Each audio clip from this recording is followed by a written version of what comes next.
अस्सलाम वालेकुम सॉरी वैस कुमन साहब, कैसे हैं? ठीक है जनाब, से ठीक है। आपकी उम्मीद करता हूँ अल्लाह रसूल की रहमत से आप ठीक होंगे जनाब। मैं आपकी माशाल्लाह स्पीचेस सुनता रहता हूँ, वीडियोस देखता रहता हूँ, बहुत एडमायर हूँ, आपका बड़ा फ़ैन हूँ।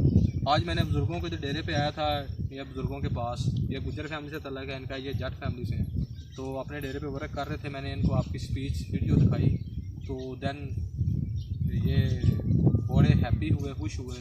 लेकिन मैं तो आपको याद करता रहता हूँ व्हाट्सएप पे भी, नेट पे भी, कॉल पे भी। तो ये बुज़ुर्ग आपको कुछ कहना चाहेंगे? बुज़ुर्गों को पैगाम दो कुमन साहब ने कोई। अस्सलाम वालेकुम कुमन साहब।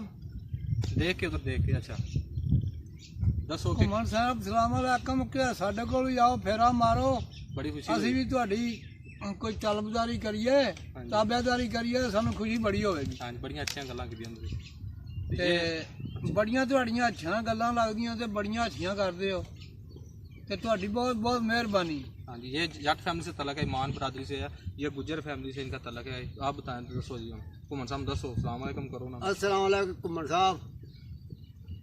बड़ी अच्छियां लगियां ने वीडियो ਤੁਹਾਡੀ देखियां ਤੁਹਾਡੀਆਂ, दसो आप दी गल्लां सुन के बड़ी खुशी हुई है।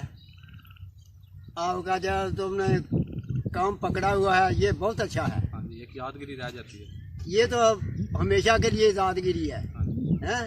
आपका शुक्रिया। साढ़े को लाओ टाइम। ਇੱਥੇ ਕਿਤੇ ਸਾਡੇ ਕੋਲ ਵੀ ਆਓ, ਟਾਈਮ ਕੱਢ ਕੇ ਕਿ ਸਾਨੂੰ ਕੋਈ ਗੱਲਬਾਤ ਸੁਣਾਓ, बहुत मेहरबानी कुमन ਅਸੀਂ साहब। ਤੁਹਾਨੂੰ ਸੁਣਾਈਏ। हाँ जी, ये आपका शुक्रिया, आपने टाइम दिया, थैंक यू।